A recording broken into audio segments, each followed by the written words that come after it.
Hello friends, നമ്മൾ ഇന്നിവിടെ ചെയ്യുന്നത് ക്രാബ് റൈസ് ആണ്. ഞണ്ട് ബിരിയാണി.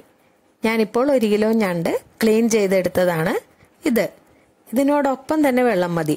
ഞാൻ 1.5 ഗ്ലാസ് വെള്ളം ഒഴിച്ചിട്ടുണ്ട്. ഇതിൽ ആവശ്യത്തിന് ഉപ്പ്, 1/2 ടീസ്പൂൺ മഞ്ഞൾപ്പൊടി, 1 ടീസ്പൂൺ ഇഞ്ചി വെളുത്തുള്ളി പേസ്റ്റ്, വേപ്പില, ഇത്രയും ചേർത്ത് നമുക്കിത് വേവിച്ചെടുക്കാം. ഇടയ്ക്ക് ഇളക്കി കൊടുക്കണം കേട്ടോ, അല്ലെങ്കിൽ ഇതിന് നല്ല പൊന്നുള്ള ഞണ്ടാണ് എനിക്ക് കിട്ടിയിരിക്കുന്നത്.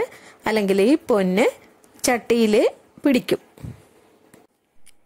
ഇനി ഒരു പാൻ വെച്ച് ഒരു ടേബിൾ സ്പൂൺ നെയ്യ് ഒഴിച്ച് ഒരു ചെറിയ കഷ്ണം പട്ട, 4 ഗ്രാമ്പു, 1 ഏലയ്ക്ക, 1 കച്ചോലം, 1 ജാതിപത്രി, 1 ടീസ്പൂൺ പെരിഞ്ജീരകം, 1 ടീസ്പൂൺ നല്ല ജീരകം, 1 ബേ ലീഫ് ഇവയിട്ട് നമുക്ക് പൊട്ടിച്ചെടുക്കാം.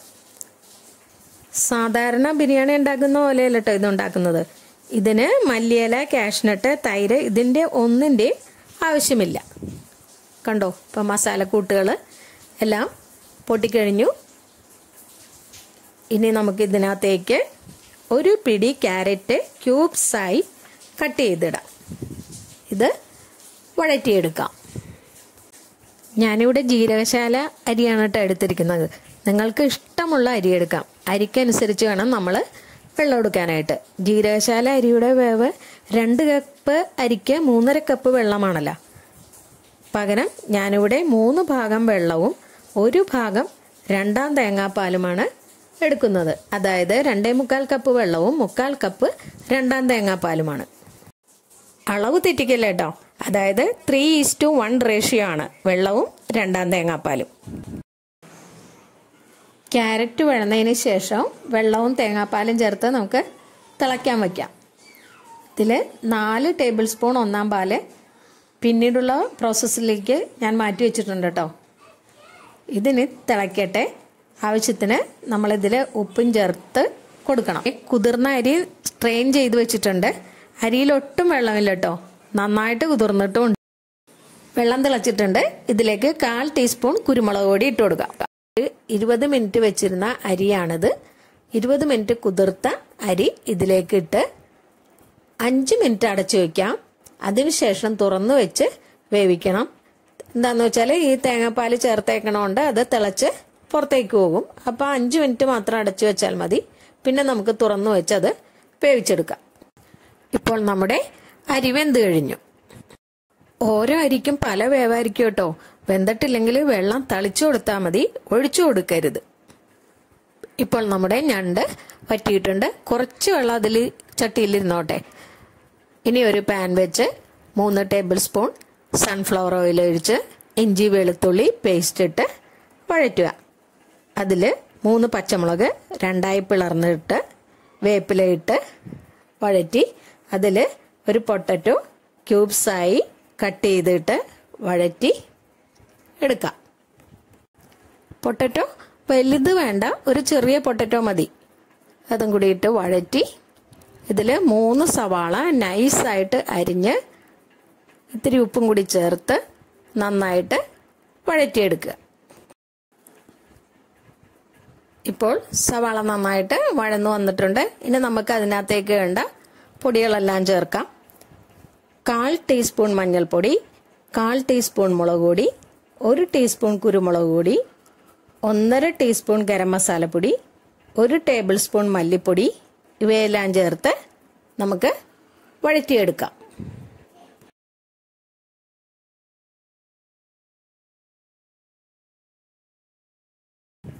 ഇപ്പോൾ അത് നന്നായിട്ട് വഴന്നു വന്നിട്ടുണ്ട്. ഇനി ഇതിലേക്ക് 1 ടൊമാറ്റോ ക്യൂബ്സ് ആയിട്ട് കട്ട് ചെയ്തതിട്ട് വഴറ്റിയെടുക്കാം. ഇപ്പോൾ വഴന്നു. അതിനകത്തേക്ക് നമ്മൾ എടുത്തു വെച്ച ഞണ്ട് ചേർത്ത് നന്നായിട്ട് മിക്സ് ചെയ്യാം. പിന്നെ ഞണ്ടിലുള്ള ബാലൻസ് വെള്ളവും 1/2 ഗ്ലാസ് വെള്ളം അതിലുള്ള പൊന്നൊക്കെ പോരാൻ വേണ്ടിയിട്ട് അതും കൂടി ചേർത്ത് ഇതിനകത്തേക്ക് ഒഴിച്ച് നല്ലവണ്ണം മിക്സ് ചെയ്തെടുക്കാം.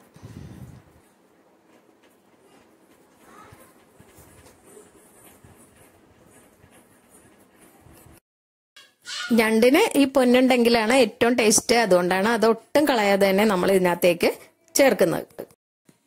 ഇനി ഇത് തുറന്നു വെച്ച് നമുക്കിത് വരട്ടിയെടുക്കാം. കണ്ടോ, ഇപ്പോൾ നന്നായിട്ട് വരണ്ടിട്ടുണ്ട്. ഇനി നമ്മൾ മാറ്റി വെച്ച ഒന്നാം പാലിൽ നിന്ന് 3 ടേബിൾ സ്പൂൺ ഇതിലേക്ക് ഒഴിച്ച് മിക്സ് ചെയ്തെടുക്കാം. ഇനി നമുക്ക് റൈസ് ചേർക്കാം. ഇതിന്റെ മീതയിലേക്ക് റൈസ് അമർത്താതെ ഇട്ട് കൊടുക്കണം. ഒട്ടും അമർത്തരുത്.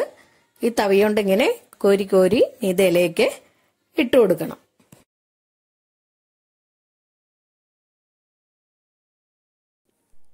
ഇങ്ങനെ റൈസ് കുറച്ച് കുറച്ചായിട്ട് ഇങ്ങനെ വെതറി ഇടണം. ഒട്ടും അമർത്തരുത്. നമുക്ക് അതിൻ്റെ ആവി മുകളിലേക്ക് വരാനുള്ളതാണ്. അതുകൊണ്ട് ഒട്ടും അമർത്തരുത്. ഇങ്ങനെ ഇട്ടിട്ട് കൊടുക്കണം.